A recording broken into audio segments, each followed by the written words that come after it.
Beralih ke berita selanjutnya, dampak depresi dan juga tekanan mental di kehidupan menjadi salah satu masalah yang dihadapi banyak negara. Salah satunya Indonesia, bahkan kota Surabaya. Pentingnya kesehatan mental menjadi fokus dari WHO saat ini karena memberikan banyak dampak negatif yang harus ditangani.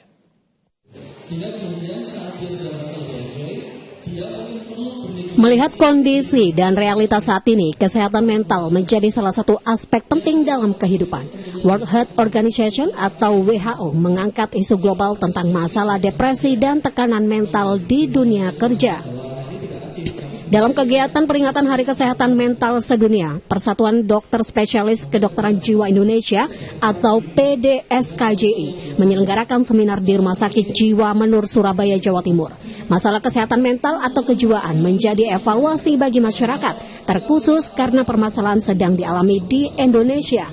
Naiknya tren gangguan kepribadian ambang dan depresi sebesar 12 hingga 15%. Permasalahan terbaru di kota Surabaya yang menjadi salah satu dampak negatifnya, yaitu adanya beberapa kasus bunuh diri dan juga tindakan kriminal. Dalam penjelasan ilmu kejiwaan, jika orang yang bunuh diri sebenarnya bukan ingin mengakhiri hidupnya, namun menghilangkan rasa sakit yang mereka alami dan akibat tidak mendapatkan penanganan tepat.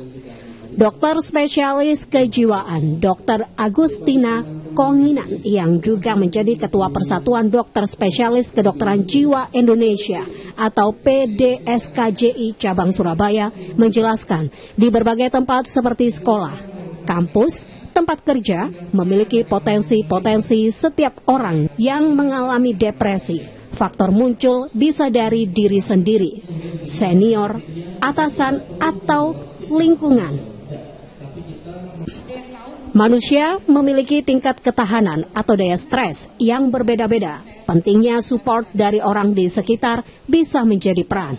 Dark syndrome, istilah baru yang muncul juga perlu diwaspadai dengan mulai mawas saat mulai pada kondisi burnout atau lelah mental, di mana terlihat tenang seperti bebek di permukaan, namun dalam kolam yang tak terlihat kakinya mengayuh terus-menerus supaya bisa bertahan diumpamakan menjadi beban pikiran dan kerja keras tetap kuat menghadapi tuntutan. Terutama mereka yang daya tahan terhadap stresnya kurang. Yang kedua adalah support dari sekelilingnya yang dia berharap itu mungkin ya tidak dia dapatkan. Jadilah kemudian akhirnya sebelum tidak produktif itu mungkin dia mengganggu dulu gitu kehidupan, dari lama-lama ya nggak produktif. Kalau orang ya sebentar kemudian pindah kerja lagi. Nah itu yang kita soroti di dunia sekarang, lebih fokus tahun ini di situ, mental health, tempat kerja. Jadi kalau bisa ya kerja tapi jangan stres gitu. Ya itu makanya harus dalam kondisi ini kita harus kapan kita lelah, mulai menuju ke arah lelah, burnout ya di topiknya tadi, burnout di tempat kerja.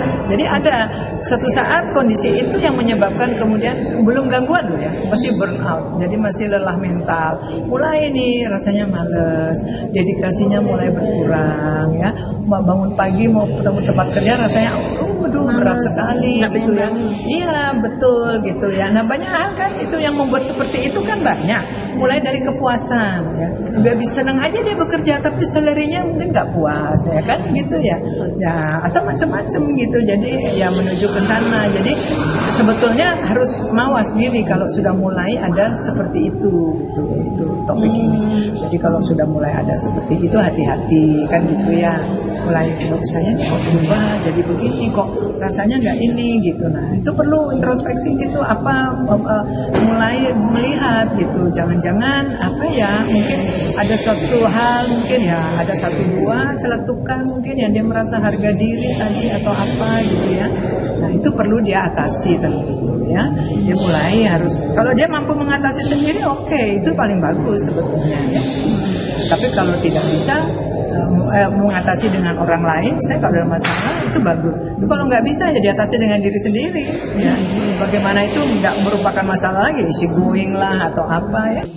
Dokter spesialis kejiwaan Elizabeth Citra Dewi menambahkan, tingkat kekuatan atau daya stres yang dimiliki setiap individu juga mempengaruhi berbagai faktor, genetik, lingkungan, dan paling mendasar adalah pola asuh sejak dini. Pola asuh antara memberi kepercayaan dan perlindungan dari orang tua harus seimbang. Tidak baik jika berlebihan karena bisa menghambat tumbuh kembang mental anak. Terlebih generasi saat ini, Gen Z yang dijuluki sebagai generasi strawberry karena memiliki mental yang dianggap lembek, tidak tahan banting atau mudah busuk. Adapun beberapa kondisi deteksi adanya gangguan mental, seperti beberapa perubahan, kebiasaan yang berubah, gejala atau penyakit yang muncul, seperti pola makan bertambah atau berkurang secara drastis, sakit lambung, sakit kepala, gelisah, dan jantung yang berdebar. Namun perlu diketahui, stres tidak selalu merujuk pada dampak negatif karena ada stres yang bisa memberi dampak baik untuk mental yang dinamakan eustress. Kalau anak itu tidak cemas dan dia sudah basic trust terhadap lingkungan sekitarnya, dalam hal ini basic trust yang pertama kali muncul adalah kepada ibunya sudah terbentuk, maka dia akan percaya dengan lingkungannya.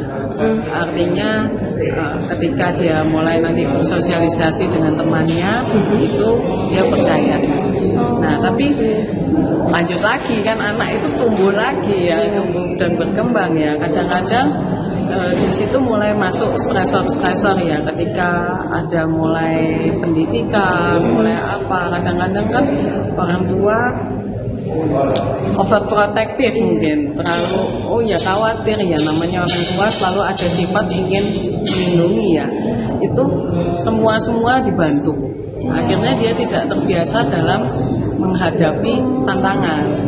Itu sebenarnya adalah proses yang harus dialami oleh seorang anak ya. Ketika dia mendapatkan stres, dia bagaimana dia mengatasinya, itu dia belajar. Tapi kalau dia dibantu terus, ya dia lama-lama tidak terbentuk kemampuan untuk mengatasi stres. Ada juga orang tua yang malah mengabaikan, itu juga bisa membentuk anak yang kurang tahan stres. Karena ketika anak yang terabaikan, dia merasa bahwa dia tidak ada terlindungi, jadi dia sangat cemas, sehingga dia juga menjadi mentalnya malah lemah.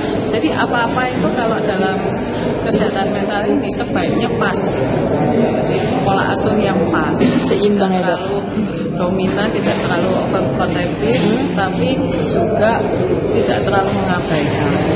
Jadi anak merasa secure dan akhirnya dia bisa tahan terhadap stres.